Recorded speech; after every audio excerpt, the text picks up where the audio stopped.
역대상 12장 23절에서 40절까지 말씀입니다. 역대상 12장 23절부터 40절까지 말씀입니다. 싸움을 준비한 군대 지휘관들이 헤브론에 이르러 다윗에게로 나와서 여호와의 말씀대로 사울의 나라를 그에게 돌리고자 하였으니 그 수요가 이러하였더라. 유다 자손 중에서 방패와 창을 들고 싸움을 준비한 자가 6,800명이요 시므온 자손 중에서 싸움하는 큰 용사가 7,100명이요 레위 자손 중에서 4,600명이요 아론의 집 우두머리 여호야다와 그와 함께 있는 자가 3,700명이요 또 젊은 용사 사독과 그의 가문의 지휘관이 22명이요 베냐민 자손 곧 사울의 동족은 아직도 태반이나 사울의 집을 따르나 그 중에서 나온 자가 3,000명이요 에브라임 자손 중에서 가족으로서 유명한 큰 용사가 28,000명이요 므낫세 반 지파 중에 이름이 기록된 자로서 와서 다윗을 세워 왕으로 삼으려 하는 자가 18,000명이요 이사갈 자손 중에서 시세를 알고 이스라엘이 마땅히 행할 것을 아는 우두머리가 200명이니 그들은 그 모든 형제를 통솔하는 자이며 스불론 중에서 모든 무기를 가지고 전열을 갖추고 두 마음을 품지 아니하고 능히 진영에 나아가서 싸움을 잘하는 자가 50,000명이요 납달리 중에서 지휘관 1,000명과 방패와 창을 가지고 따르는 자가 37,000명이요 단 자손 중에서 싸움을 잘하는 자가 28,600명이요 아셀 중에서 능히 진영에 나가서 싸움을 잘하는 자가 40,000명이요 요단 저편 루벤 자손과 갓 자손과 므낫세 반 지파 중에서 모든 무기를 가지고 능히 싸우는 자가 120,000명이었더라. 이 모든 군사가 전열을 갖추고 다 성심으로 헤브론에 이르러 다윗을 온 이스라엘 왕으로 삼고자 하고 또 이스라엘의 남은 자도 다 한 마음으로 다윗을 왕으로 삼고자 하여 무리가 거기서 다윗과 함께 사흘을 지내며 먹고 마셨으니 이는 그들의 형제가 이미 식물을 준비하였음이며 또 그들의 근처에 있는 자로부터 이사갈과 스불론과 납달리까지도 나귀와 낙타와 노새와 소에다 음식을 많이 실어왔으니 곧 밀가루 과자와 무화과 과자와 건포도와 포도주와 기름이요 소와 양도 많이 가져왔으니 이는 이스라엘 가운데에 기쁨이 있음이었더라. 아멘. 어제 말씀에는 다윗이 이스라엘의 왕으로 즉위하기 전에 다윗에게로 나와왔던 용사들의 명단이 쭉 기술되었던 것을 우리가 살펴보았습니다. 우리가 방금 읽은 본문의 말씀은 다윗 왕의 즉위식에 나와왔던 그 군대 규모가 어느 정도 되는가에 대해서 보여주고 있고요. 특별히 이제 마지막 부분에 보면 이렇게 모여 있는 군대가 함께 한 마음으로 기쁨의 잔치를 여는 모습을 오늘 우리에게 보여주고 있습니다. 오늘 이 말씀을 통해서 두 가지의 교훈을 함께 나누기를 원합니다. 먼저 첫 번째는 하나님의 말씀을 우리가 중심으로 잡을 때 영적 분별력이 생긴다라는 것을 말씀을 통해서 발견하게 됩니다. 다양한 지파의 군대 지휘관들이 지금 다윗 앞에 모여 있습니다. 이들의 목적은 분명했습니다. 사울의 나라를 다윗에게 돌리기 위함이었습니다. 그런데 이 말씀 가운데 눈여겨보아야 할 말씀은 23절이라고 할 수 있는데요. 싸움을 준비한 군대 지휘관들이 헤브론에 이르러 다윗에게로 나와서 여호와의 말씀대로 사울의 나라를 그에게 돌리고자 하였으니 그 수요가 이러하더라. 이 말씀을 하고 있습니다. 그러니까 군대가 모였고 또 다윗을 왕으로 또 세우는 그런 이제 인간적인 일들을 해 나가는데, 그러나 이 일을 시작하고 진행하고 있는 그 모든 중심에는 결국 무엇이 있었냐면 23절 중심에 있는 것처럼 여호와의 말씀대로 이 모든 일들을 준비하고 동참하고 있다. 이 사실을 우리가 기억을 해야 할 것입니다. 군대가 모인 것은 사람의 뜻과 계획이 아니었다는 이야기입니다. 여호와의 말씀대로 행하고 있습니다.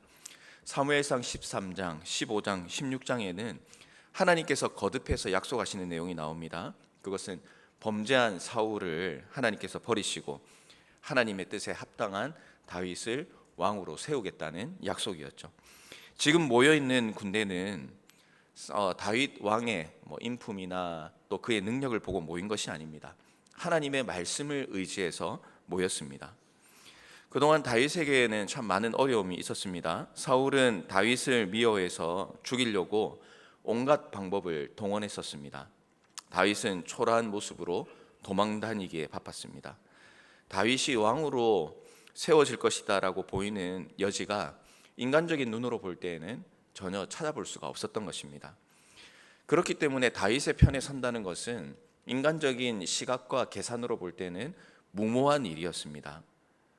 승리할 수 있는 여지가 없었기 때문입니다. 그러나 군대 지휘관들은 다윗의 편에 서게 됩니다. 그런데 그 중심은 하나님의 말씀에 순종하기로 결단했기 때문에 다윗의 편에 서서 함께할 수 있었다라는 것이죠.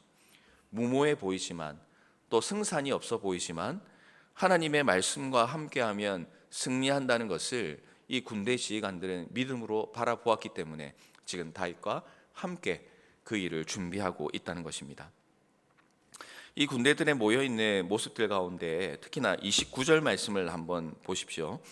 베냐민 자손 곧 사울의 동족은 아직도 태반이나 사울의 집을 따르나 그 중에서 나온 자가 3,000명이다 이렇게 이제 설명을 하고 있습니다. 베냐민 지파는 사울이 출신 지파입니다. 그들이 사울을 쫓는 것은 너무나 당연한 일이죠. 그런데 그 가운데서 사울의 집을 떠나 다윗에게 나온 사람이 3,000명이었다라고 묘사를 합니다. 많은 숫자는 아니었습니다. 그러나 그들이 나올 수 있는 결단의 그 시작점이 무엇이었는가? 역시 마찬가지겠죠. 하나님의 말씀을 따라 살기로 결단하였기 때문에 혈연도 떠날 수 있었고 또 함께 해야만 하는 사람들로부터 떠나갈 수 있었다는 그런 이야기입니다. 사랑하는 성도 여러분, 우리가 이 세상을 살아가면서 어리석어 보이는 결정, 또 상황에 맞지 않는 결정을 하나님께서 우리에게 요구하실 때가 있는 것 같습니다. 우리는 그럴 때에 무엇을 기준으로 결정해 나가고 있는지 한번 돌아볼 필요가 있습니다. 오늘 다윗 앞에 모이는 군대 지휘관들의 모습을 볼 때 우리는 분명한 기준을 발견합니다. 혼란스러운 상황과 여건이 우리 가운데 있고 결정하는데 참 어려운 순간들이 있겠지만 우리 그리스도인들은 그때 반드시 잊지 않고 붙잡아야 하는 것이 무엇이냐면 하나님의 뜻이라는 것입니다. 하나님의 말씀이 어디에 있는가? 하나님께서 기뻐하시는 길이 무엇인가? 이것이 우리의 삶의 분명한 기준으로 있다면 혼란스럽고 어려워 보이는 여건은 더 이상 우리에게 어려운 일이 아니게 되는 것입니다.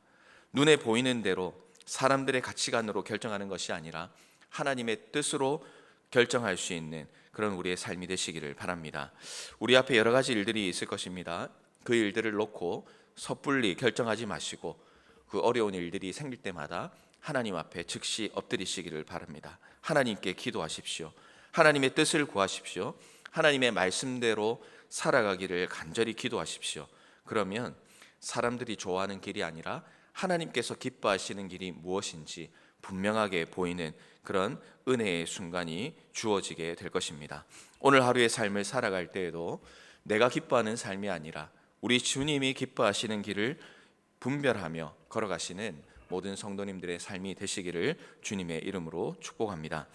두 번째로는 오늘 말씀을 통해서 이 믿음의 공동체에는 기쁨이 있구나 하는 것을 발견하게 됩니다. 다윗 앞에 나오는 군대의 명단이 이제 그쳐지고 38절부터 말씀에는 이 모여있는 이 군대들이 한 마음으로 기쁨의 잔치를 여는 모습이 나옵니다. 38절입니다. 이 모든 군사가 전열을 갖추고 다 성심으로 헤브론에 이르러 다윗을 온 이스라엘 왕으로 삼고자 하고 또 이스라엘의 남은 자도 다 한 마음으로 다윗을 왕으로 삼고자 하여. 아멘. 하나님의 말씀을 따라서 모여있는 이 공동체는 한 마음을 가질 수밖에 없습니다. 그리고 그 하나님으로 인하여 한 마음을 가졌을 때 이 공동체가 어떤 모습을 가지고 있습니까? 기쁨이 넘치는 그런 모습이 나타나고 있습니다. 다윗과 함께 사흘을 지내면서 먹고 마시고 있습니다. 다윗이 왕이 된 것을 기뻐하는 승리의 잔치였습니다. 그런데 이 잔치를 위해서 이들이 행한 일을 보십시오. 40절 말씀해 보면 각 지파별로 풍성한 음식을 가지고 왔습니다. 40절 말씀인데요.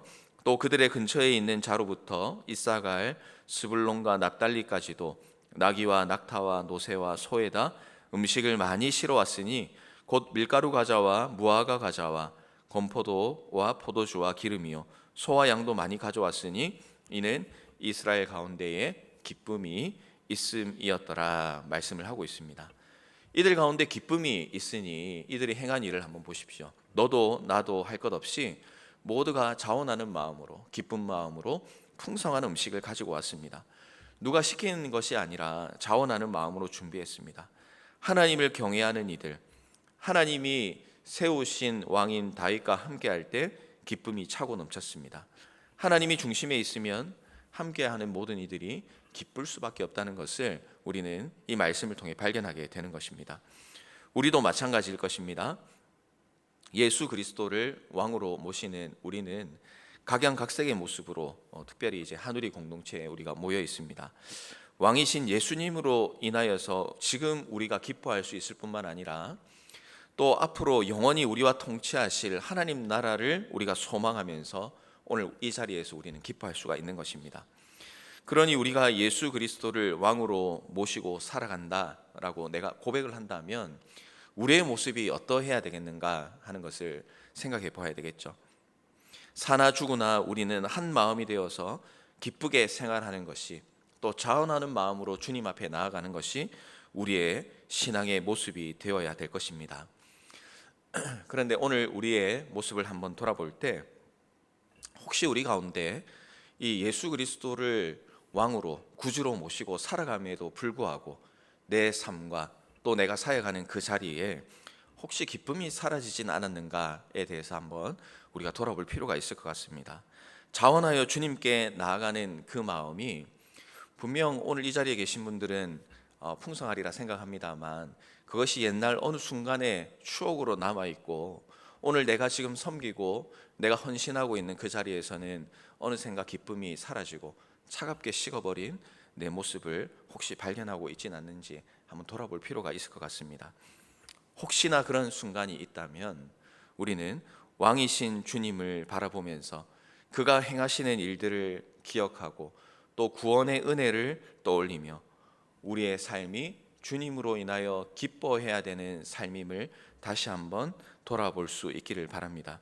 주님이 우리의 왕이 될 때에 분명히 나와 우리 공동체가 기쁨으로 하나 되는 은혜가 주어지게 될 것입니다.